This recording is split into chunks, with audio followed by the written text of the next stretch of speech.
Assalamualaikum warahmatullahi wabarakatuh. Terima kasih untuk teman-teman yang udah nonton video ini. Jangan lupa like, komen, dan subscribe.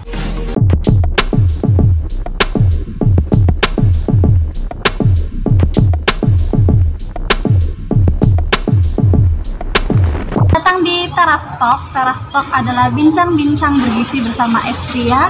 Ya, kali ini saya kedatangan tamu spesial. Ini adalah Teras Talk perdana ya, dibuka oleh orang yang sangat spesial di samping saya. Ya, selamat datang Pak Azam.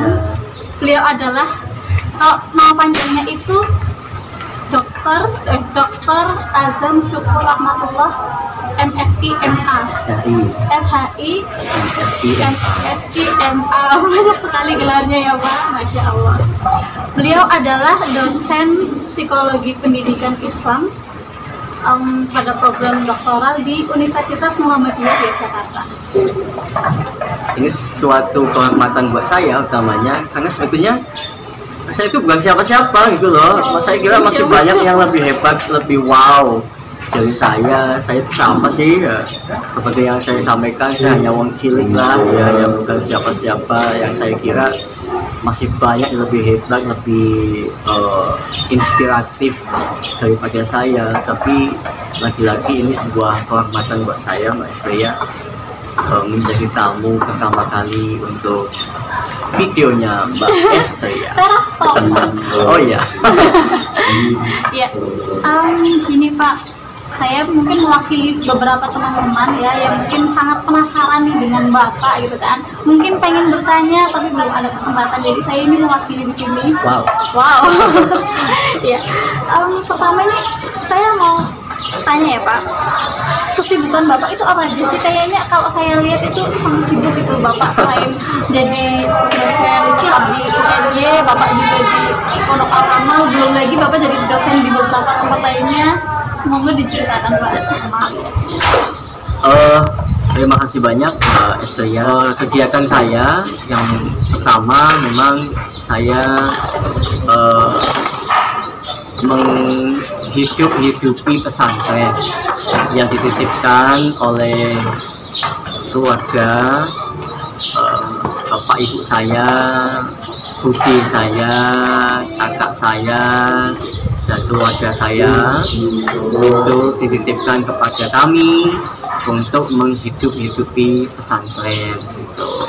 Sehingga memang menjadi kewajiban buat kami untuk melanjutkan perjuangan beliau. Yang kedua, alhamdulillah saya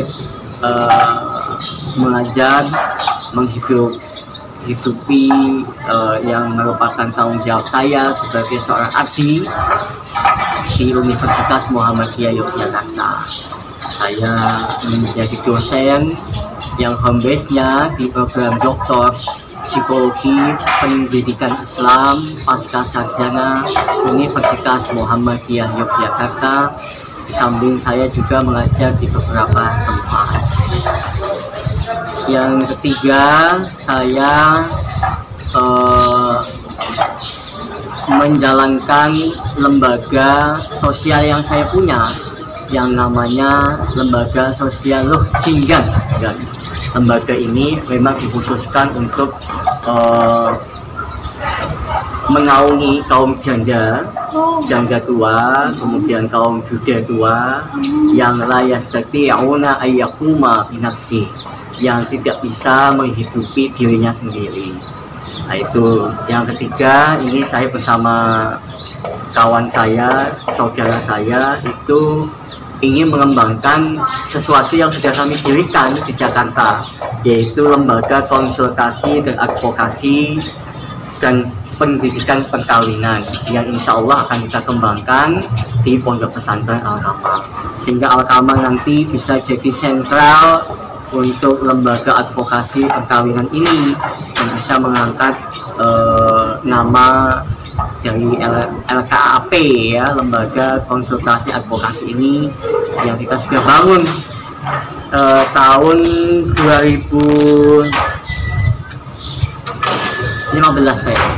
18 kita buat tahun 2018. Alhamdulillah bersama saudara saya Ustadz Ahmad Ghazali, dan alhamdulillah sudah tersertifikasi A Begitu Mbak Estri. Luar biasa sekali. Ini kalau ada audiens banyak bisa tepuk tangan yang sangat meriah. Nah, kesibukan yang banyak itu gimana Bapak memanage waktunya Pak? Ya. Kan juga tempatnya berjauhan, ada yang di Yogyakarta, ada yang di sini, ada yang di Jakarta dan gitu. Ya. Prinsip yang saya pegang adalah intansurullaha yang sepuh. Barang siapa yang menolong agamanya Allah, pasti Allah akan tolong dia. Konteks ditolong ini salah satunya adalah kemudahan-kemudahan itu sendiri. Maka jangan takut kita berjuang di jalannya Allah, jangan takut, pasti Allah akan mudahkan, akan buka lebar pintu-pintu kemudahan itu sendiri. Dan saya memang bolak-balik Mbak Estri ya, Gombong Jogja setiap minggu. Gombong Jogja, kalau ditanya capek apa tidak, secara manusiawi saya capek sekali. Capek uangnya ya kan, karena paling tidak saya dalam seminggu harus prepare duit uang itu 700.000 setiap minggu. Iya. Tapi saya tidak mengambil uang dari pondok, sama sekali saya nggak mau. Waktu itu memang ada yang menyarankan Ustadz, karena Ustadz bolak-balik Gombong Jogja, biarkan pondok yang membiayai Ustadz perjalanan ke Jogja ya kan, untuk mengabdi di Universitas di Jogja. Tapi saya bilang enggak, saya nggak mau, karena ini urusan saya pribadi, bukan urusan pondok. Kalau toh saya mendapatkan uang dari pondok, itu bukan untuk perjalanan saya Gombong Jogja. Biarkan Allah yang mencukupi semuanya. Biarkan Allah yang akan memberikan rezeki min haitsu la yahtasib, rezeki yang tidak disangka-sangka. Dan alhamdulillah Allah buktikan itu. Sampai sekarang saya Gombong Jogja selama 5 tahun, Allah mudahkan itu semuanya. Tidaklah kalau kita berjuang betul-betul karena Allah, biarkan Allah yang akan mencukupinya. Kata Allah kan, hasbunallah wa ni'mal wakil, ni'mal maula wa ni'mal nasir. Biar Allah yang mencukupi kebutuhan saya. Begitu. Iya Pak. Tadi kan bolak-balik dari Gombong ke Pondok ya. Kalau boleh tahu kegiatan di Al-Kamang, di Pondok Al-Kamang sendiri itu seperti apa, dan beberapa kegiatan yang Bapak harus hadir gitu, itu apa aja contohnya Pak? Ya, yang pertama memang saya harus menjadi imam di pondok, ya kan. Saya berpikir begini, tidak semua, ada banyak dokter di Indonesia, banyak dokter, ada banyak profesor di Indonesia, ada banyak pengusaha mungkin di Indonesia, ada banyak orang-orang yang berpangkat di Indonesia, tapi tidak banyak dari mereka yang punya pesantren, atau tidak banyak dari mereka yang mengabdi di pesantren, ya kan. Nah, ya kebanyakan dari mereka setelah mengajar di kampus, ketika pulang ya sudah pulang, tapi tidak banyak dari mereka yang kemudian dianugerahi untuk mengabdi di pesantren. Maka ketika kemudian Allah menganugerahkan pesantren untuk kita hidupi, ya maka ini suatu anugerah besar buat saya, dan saya tidak akan mensia-siakannya, karena menurut saya pesantren itu adalah aset kami di dunia wal akhirah, ya kan. Ketika nanti kami mati, ketika kami sudah nggak ada, maka santri-santri yang kita ajarkan tadi itu, yang ilmu-ilmu yang manfaat tadi itu, insya Allah akan mendoakan kita. Itulah yang disebut dengan sedekah jariyah. Masya Allah. Maka ketika saya masuk pesantren, ya saya harus menghidupi mereka, memimpin mereka, mendidik mereka, ngayomi mereka. Baik ada acara atau tidak, itu saya harus mengayomi mereka. Luar biasa. Masya Allah, semakin lama ini semakin menginspirasi ya Pak untuk cerita-ceritanya. Oke, saya juga penasaran nih Pak. Apa tuh? Boleh kepo nggak sih Pak? Boleh lah. Ya ini, saya sebenarnya penasaran Bapak itu waktu kecil cita-citanya tuh pengen menjadi apa sih Pak? Cita-cita saya waktu kecil sebetulnya beragam Mbak. Jadi saya itu hidup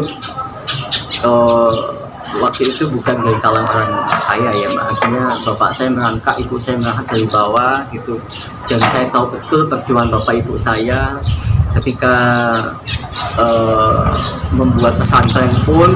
Waktu itu saya diajak bapak saya untuk nutui watu, nutui bata, ya itu untuk membuat kamar santri. Saya juga ikut waktu itu. Kamar santri yang sekarang sudah ditempatkan. Iya, gitu. Sehingga saya paham betul. Kemudian saya waktu itu sebetulnya ingin sekolah di SMA negeri, tetapi kemudian bapak saya mengatakan kamu gak boleh di sekolah di SMA negeri, kamu harus sekolah di agama, untuk pesantren. Soalnya nanti yang akan melanjutkan perjuangan bapakmu itu ya kowe gitu, ya kamu gitu. Sehingga pada akhirnya saya mengikuti apa yang bapak ibu saya sampaikan, dan kemudian saya menyelesaikan perjuangan keilmuan saya di pondok pesantren Wali Songo Ngabar Ponorogo, yang notabene itu adalah pondok pesantren kakek kandung saya sendiri, Kiai Haji Ibrahim Thayyib, yang pada waktu itu sebetulnya bapak saya minta izin Mbak Estrella untuk masuk ke pondok Gontor Ponorogo. Cuma kakek saya menyampaikan, lah kalau cucu saya kabeh ke Gontor, nanti yang sekolah mondok di pesantren Mbah mungkin sopo gitu. Ya pada akhirnya saya mengikuti sarannya kakek saya Pak Kiai Haji Ibrahim Thayyib, dan kemudian belajar agama, belajar akhlak, belajar etika, belajar estetika, belajar spiritual di pesantren Wali Songo Ngabar Ponorogo gitu. Ini kan kemarin saya sempat baca CV-nya bapak, itu kayaknya banyak pengalaman di luar negeri gitu ya Pak, semacam seminar apa, saya juga kurang paham ini kalian. Saya ini mau nanya soal itu Pak, pengalaman ke luar negeri itu bapak kemana saja gitu, terus dalam program apa sih Pak? Ya, saya alhamdulillah atas pertolongan Gusti Allah, saya tidak hanya berkiprah di nasional dan lokal, tapi memang Allah beri kesempatan kepada saya untuk mengetahui dunia internasional itu kayak apa loh gitu. Dan ini terlepas, ini pastinya banyak dibantu oleh karena biaya-biaya banyak dibantu ya oleh instansi-instansi yang banyak membantu kami gitu. Alhamdulillah kami bisa ke Cina, ke Beijing, ke Tokyo Jepang, kemudian mungkin kalau untuk yang kayak Malaysia, Singapura, Thailand itu mungkin hampir setiap tahun ya ke sana gitu. Tahun ini sebetulnya kami juga mau ke ini Istanbul, Turki. Ya, mau presentasi internasional, tingkat internasional ke Istanbul, Turki. Tapi karena COVID-19 sehingga ini Allah belum izinkan.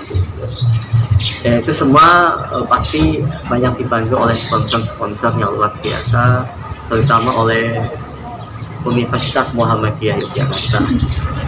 Terima kasih Pak. Selanjutnya ini saya juga penasaran nih, tadi kan saya baca nama bapak aja saya sampai nggak hafal itu gelarnya apa aja itu. Ini malah saya mau kuliah lagi loh Mbak Estrella. Oh iya? Iya. Ini saya mau tanya bapak itu kuliah berapa kali, dan ceritakan juga alasan kenapa bapak itu sempat kuliah di beberapa tempat. Iya. Saya sebetulnya sejak dulu sudah memiliki cita-cita yang besar untuk menjadi profesor. Itu cita-cita besar saya, ingin menjadi profesor. Dan waktu bapak saya pakai Hayat Ihsan itu sebelum bapak itu sudah menyampaikan kepada saya, nek iso kalau bisa kamu itu juga menjadi profesor sebelum saya mati, sebelum saya meninggal.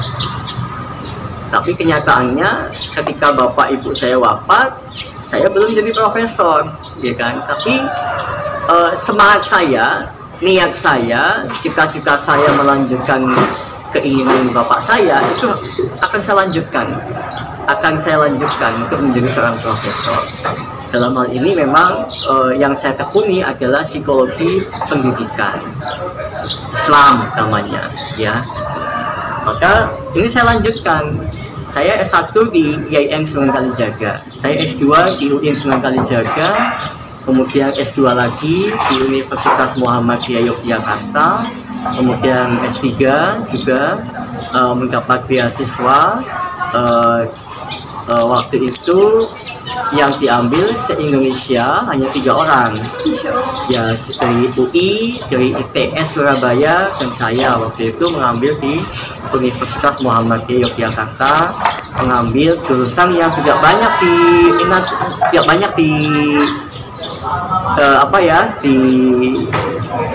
dimasuki karena waktu masih baru ya, belum lama. Jurusannya psikologi pendidikan Islam. Tapi sekarang alhamdulillah dokternya sudah banyak.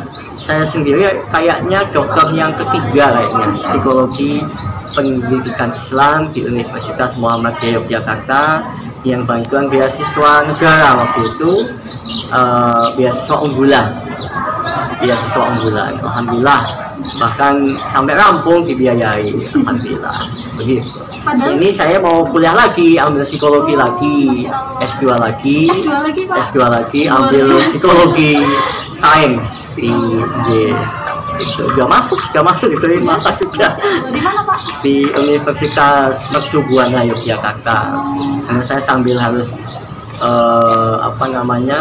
ngayomi pondok, menghidupi pondok, tapi saya juga harus tetap mencari ilmu. Luar biasa, sudah S3, sudah dokter, masih mau kuliah S2 lagi ya Pak? Alhamdulillah. Untuk mencari ilmu, luar biasa. Untuk teman-teman yang di rumah yang masih bosan belajar, yang kuliahnya males-malesan ya, kayaknya nonton video ini harus semangat deh. Bapak aja udah S1 di beberapa tempat, S2 juga udah sampai S3, balik lagi kuliah S2 lagi untuk ambil prodi berbeda gitu ya, untuk memperluas. Prodinya psikologi sains, ya, psikologi sains, MSI, istrinya kecil ya. Luar biasa. Baik Pak, ini saya juga ada titipan pertanyaan dari teman-teman. Ya, moga-moga saya bisa. Kemarin saya kan buka Q&A di Facebook gitu kan, ternyata banyak banget yang mau nanya Pak. Ini gimana? Mau saya tanyakan semua atau? Ya, diambil aja 3 saja. Baik. Ini Bapak yang memilih atau? Mungkin Mbak Estria yang memilihnya. Baik. Ini saya mau ambil 4 boleh Pak? 3 aja. Oh 3 aja. Baik, 3 aja. Bentar Pak.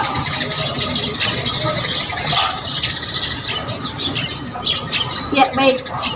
Pertanyaan pertama ini dari teman saya. Ini berkaitan dengan psikologi ya Pak. Biar kita tidak tahu.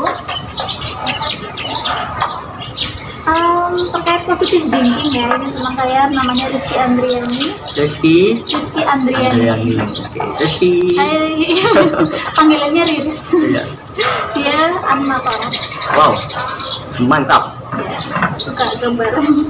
Ya, pertanyaannya adalah positif thinking yang kayak gimana sih, atau dalam keadaan gimana aja kita harusnya berpositif thinking. Jadi positif thinking itu dalam kondisi seperti apa gitu.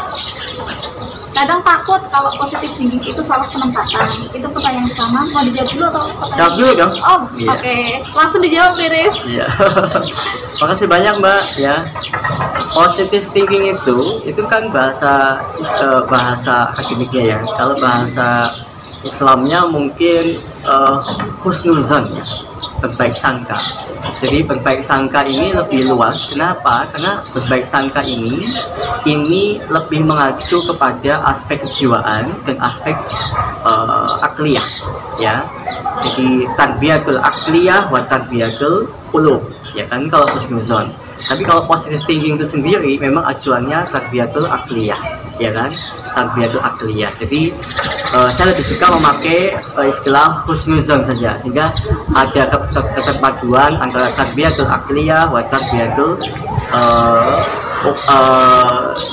qulub, tarbiyatul qalbiyah. Nah, sehingga husnuzon ini memang harus dikembangkan. Jangan sampai kita itu lebih banyak suuzonnya dalam hal apapun, terutama suuzon, berburuk sangka atas hal-hal apa yang memang Allah berikan kepada kita, ya kan? Kebanyakan itu kita itu kebanyakan lebih banyak suuzonnya kepada Allah, ya kan? Suuzonnya atas apa-apa yang kita alami. Ini akan menjadikan membatasi gerak langkah kita, Mbak. Kalau orang yang banyak suuzonnya, banyak negatif thinkingnya dalam hidup, maka dia akan terbatasi langkahnya, tidak bisa agak lambat kesuksesannya, ya kan, agak lambat dia produktivitas kerjanya, produktivitas kinerjanya, agak lambat semuanya. Maka dalam hal ini positive thinking atau husnuzon juga, berbaik sangka dan berbaik akal pikiran, berbaik atas segala sesuatu itu harus dikembangkan sejak awal dan wajib dilatih. Nah, kalau tidak ini bisa membahayakan laju langkahnya dia untuk masa depannya dia. Gitu ya, Riris ya. Oke. Selanjutnya pertanyaan kedua nih Pak. Ini dari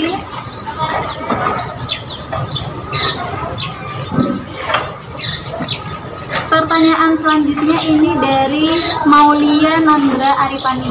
Maulia. Dia saat ini mengetuai rumah baca ikatan IMS. Wow.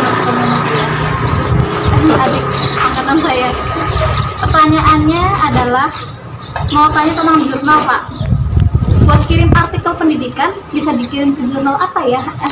Ini mau ngirim jurnal kayaknya. Iya. Jurnal sekarang tuh luar biasa hebatnya Mbak. Jadi perkembangan jurnal sekarang tidak sama dengan perkembangan jurnal zaman dulu ya. Sekarang itu sudah ada Sinta, ada Sinta yang bagus, mungkin Sinta 5, 4, 3, Sinta 2, Sinta 1. Sinta yang bagus ya Sinta 1, Sinta 2 ya kan. Kalau memang cakupannya adalah wilayahnya Indonesia ya kan. Tapi kemudian kalau cakupannya adalah luar negeri ya kan, itu ada jurnal internasional. Itu ada grade-nya, ada grade Scopus ya, Q1, Q2, Q3, Q4 sebagainya. Ya tergantung mbaknya mau memilih jurnal yang mana ya kan. Kalau jurnal pendidikan itu banyak sekali ya kan, banyak sekali. Tinggal klik aja jurnal pendidikan Sinta berapa, Sinta 1, 2, 3, 4, tinggal dipilih saja. Kalau toh yang nggak bercinta ya, tidak bercinta ya nggak apa-apa. Yang penting tulisan karya Mbak Maulia ya, Maulia itu di-upload, dimuat, kemudian dimunculkan ya kan, dan dibaca oleh banyak orang. Tapi kalau merasa tulisannya kepengen memiliki kualitas, standar kualitas ya kan, ya mungkin sebaiknya dikirim ke jurnal yang memang Sinta 2, Sinta 3, Sinta 1, Sinta 4, Sinta 5. Buka aja di Google, banyak sekali, banyak banget ya. Kalau ada jurnal Ta'alum, jurnal Cendekia, ada studi Islamika, banyak banget ya, banyak banget. Begitu ya, habis ini langsung nulis jurnal langsung kirim. Ya. Ini yang berarti yang terakhir ya Pak, pertanyaan ketiga. Ya, kalau mau tambah boleh lah, silahkan. Ini dari Nur Hidayah, teman saya di Pasca IAIN Kebumen. Oh iya. Iya, Nurul. Iya. Ini pertanyaannya, bolehkah menceritakan tentang kematian kepada anak balita? Apa dampak bagi psikologi anak ketika mengajak anak balita ziarah kubur? Apa sebaiknya yang dijelaskan kepada anak? Ya. Bagus sekali pertanyaannya Mbak. Jadi ada istilahnya adalah pendidikan kematian. Nah, saya sendiri merumuskan itu, membuat model juga, model tentang pendidikan kematian yang saya terapkan di sekolah yang saya punya ya, kemudian saya kembangkan, kemudian saya terapkan di sekolah-sekolah lain juga gitu ya. Jadi namanya death education ya kan, pendidikan kematian. Itu saya punya modulnya juga. Tapi ini untuk anak MTS, untuk anak SMP atau MTS, untuk anak yang menengah ke atas ya, SMA, Alia, SMK gitu kan. Tapi pertanyaannya adalah bagaimana kalau kematian ini itu dijelaskan, diterapkan kepada anak yang masih balita ya kan. Saya kira tidak apa-apa, artinya kita mengenalkan tentang kematian supaya akhlaknya lebih baik, supaya lebih mengingat kematian sejak dini ya nggak apa-apa, saya kira nggak masalah. Tapi jangan mengaku-ngakuti. Karena kalau mengaku-ngakuti nanti efeknya malah nggak baik. Maka penyampaiannya harus harus berilmu, ya kan? Ada metodenya, jangan sembarangan. Karena khawatirnya ketika kita sembarangan menyampaikan kepada anak itu tentang kematian, nanti akhirnya mereka sejak awal sudah memiliki perasaan yang takut, cemas. Ya pada akhirnya anak itu dia tidak banyak berbuat. Akhirnya mereka mengatakan, lah ngapain saya banyak berbuat, pada akhirnya saya mati, ya kan? Nah, itu bahaya juga. Maka tergantung metode untuk membelajarkan kematian kepada anak sejak awal. Seperti itu. Luar biasa begitu ya Mbak Nurul. Sekarang anaknya sudah 2. Oh iya. Satu. Ya. Sudah. Iya. Salam Mbak Nurul ya. Okay. Terima kasih sekali Pak atas pertanyaannya. Oh ya, terakhir saya minta pesan-pesan untuk teman-teman yang mungkin sudah menonton video ini. Ya, alhamdulillah. Pesan saya untuk semuanya, tetaplah menjadi berjuang untuk menjadi pribadi yang baik dan terbaik, ya kan? Saya pun demikian, usikum wa iyaya. Saya menasihati semua dan juga pastinya menasihati diri saya sendiri. Kita berjuang di yang bidangnya masing-masing untuk menjadi yang terbaik, yang kemudian bisa bermanfaat untuk orang lain. Bahasanya adalah khairun nas anfa'uhum linnas. Sebaik-baik manusia adalah yang bisa bermanfaat untuk orang lain. Menjadi manusia inspiratif.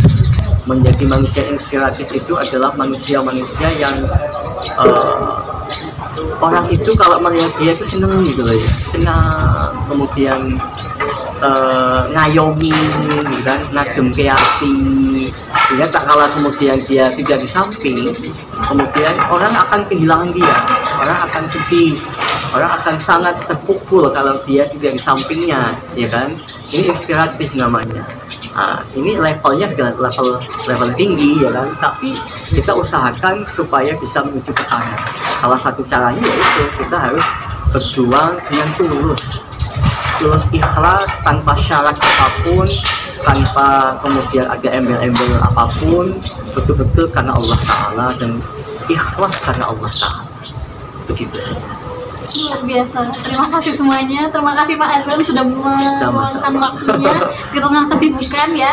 Ini tadi sampai jam 9 aja katanya, karena setelah ini mau sambutan ya Pak. Iya, dan beberapa acara lainnya. Makasih banyak ya Mbak Estria ya. Thank you ya. Semoga di lain kesempatan kita bisa ngobrol-ngobrol lagi. Moga-moga Mbak Estria makin sukses. Amin. Ya kan. Yang subscribe makin banyak ya kan. Kemudian bisa banyak bermanfaat untuk orang lain video ini ya. Terima kasih Pak. Terima kasih teman-teman yang udah nonton video ini. Jangan lupa like, komen, dan subscribe. Tunggu episode selanjutnya di Teras Talk berikutnya. Assalamualaikum warahmatullahi wabarakatuh. Waalaikumsalam warahmatullahi wabarakatuh.